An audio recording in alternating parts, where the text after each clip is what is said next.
Rock en Bulle vous présente Rik Emmett.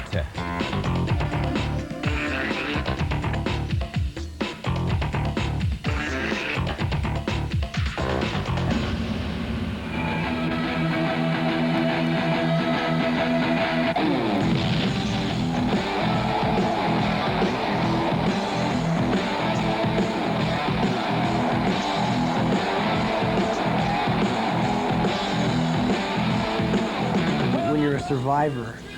People go, how did you survive? And it's a tough one, you know. I mean, we just sort of kept going along. Maybe we share the same sense of humor about things, I guess. You know, I do interviews and I read later how I'm self-effacing, you know, and these sort of things. So maybe we have this kind of sense of humor and humility about the whole thing. We don't take it too seriously. We still share the same levels of ambition and greed, you know, and that keeps it rolling along, you know.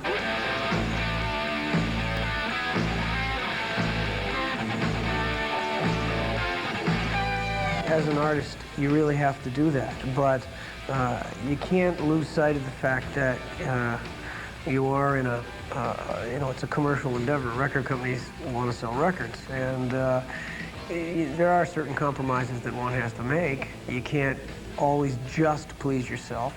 The other thin line that you walk is that, especially for a band like us, 12 years old, you have fans that you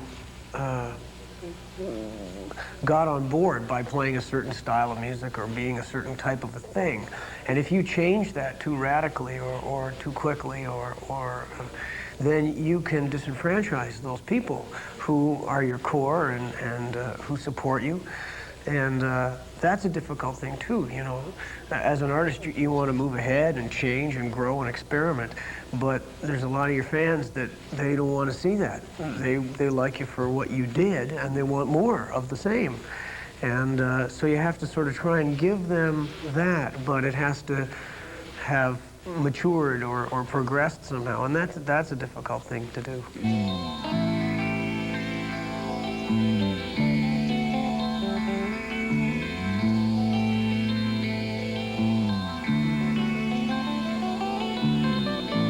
Same old story all over again. Turn a lover into just another friend.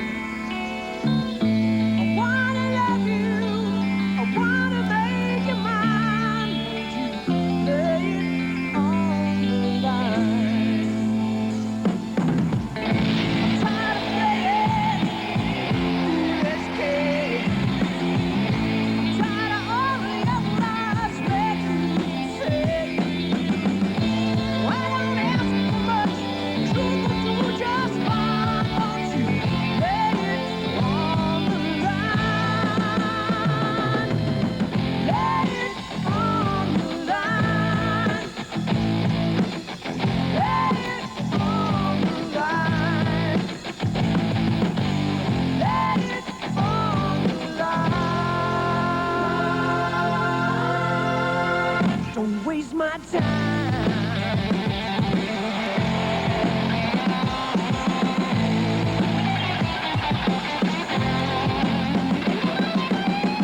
You got no right to make me wait. Not a trucker, not a yesterday. I never ever thought you could be so unkind. Won't you lay it on the line?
approach that I've taken to the instrument, which has been a fairly comprehensive one. I don't fall into any sort of strict category where you wouldn't be able to say, well, Rik Emmett, he's a heavy metal guitar player, or oh, Rik Emmett, he's a country guitar player.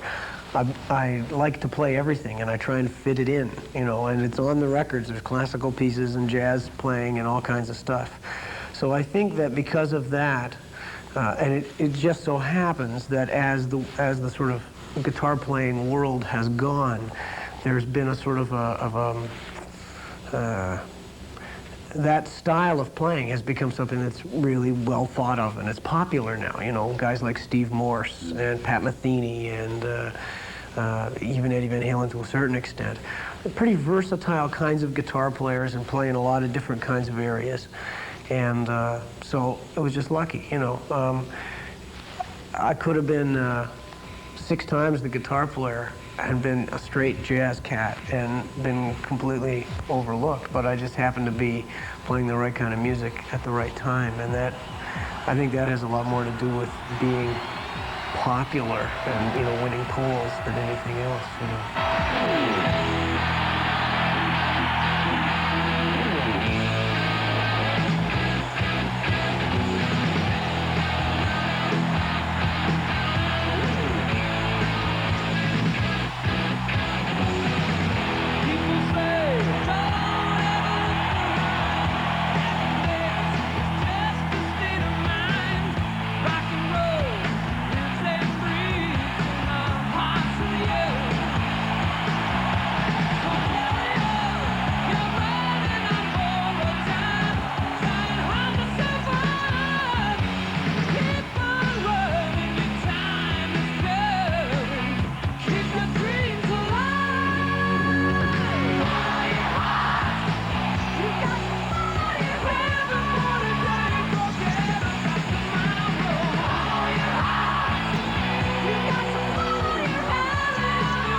I think that every album that you make has to be some sort of a turning point in what you do, else there's not much point in doing it in the first place. And the whole idea of artistic endeavors is that they should take chances and move in different directions and test boundaries and serve as some sort of form of self-education. With the Sport of Kings record, we felt inclined to really sort of hang tight with the record company and do the kinds of things that record companies ask their acts to do. You know, we let the A&R people submit material, and we listened to a lot of songs from outside writers and actually ended up recording several. And we worked with outside producers that the record company recommended, and we went to other studios instead of recording in our own studio. And so we tried a lot of different things. I think it was an interesting project, and I think that it served to perhaps give us a little bit more of courage of our own convictions in the long run.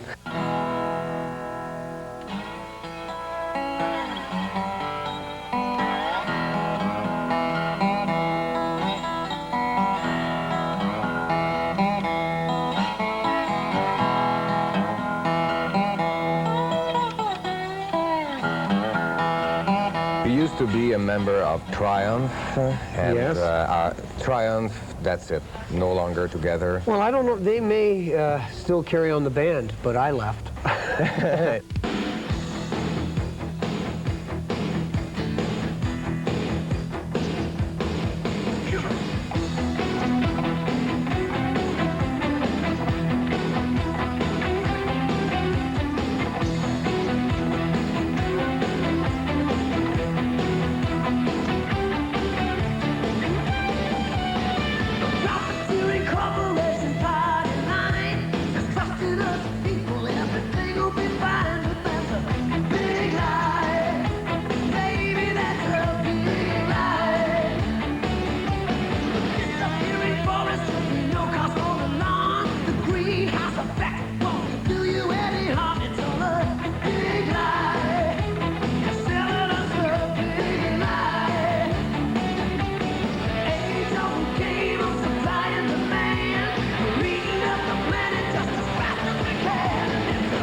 I think that, you know, the whole aspect of making music is a very collaborative effort in any case. You know, you have other musicians involved and bass players and drummers, and I think the smart leader is someone who tries to get the best out of everybody and use their input to try and make your own record better. So, you know, even though I was the producer, you know, everybody that was involved got to have their say. You know, you have a team working with you. Sure.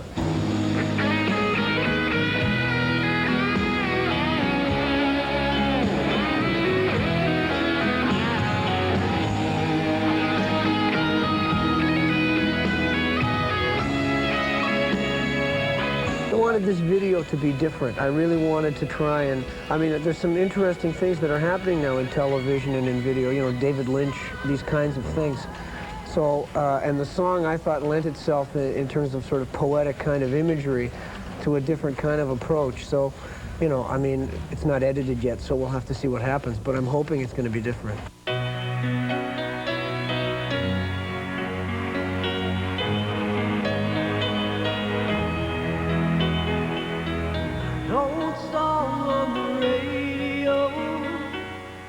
Faded dream from long ago.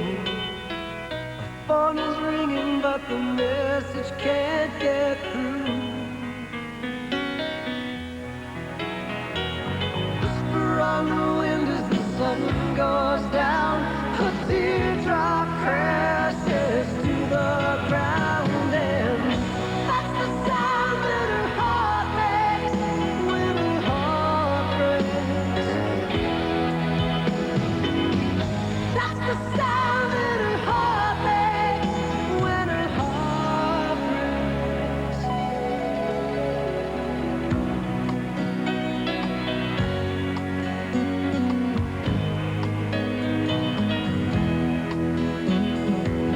Two people crying over broken vows.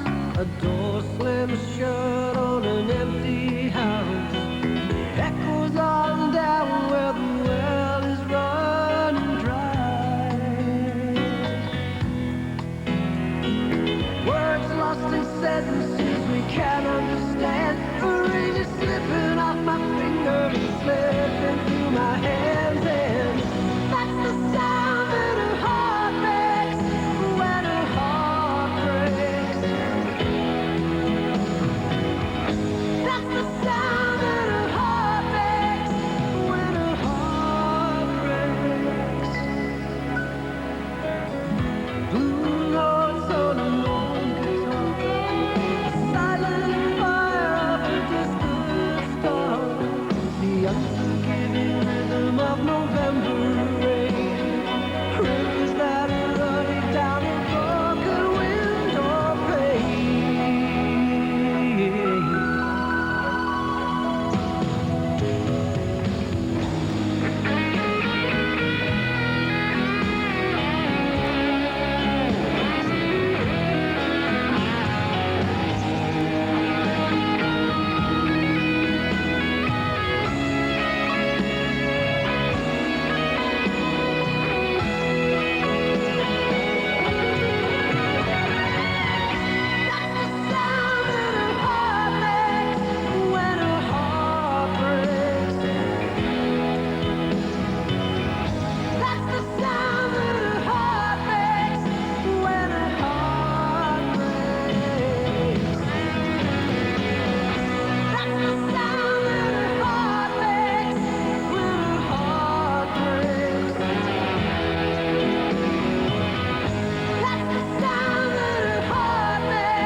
You know, there's a lot of aggression going on, and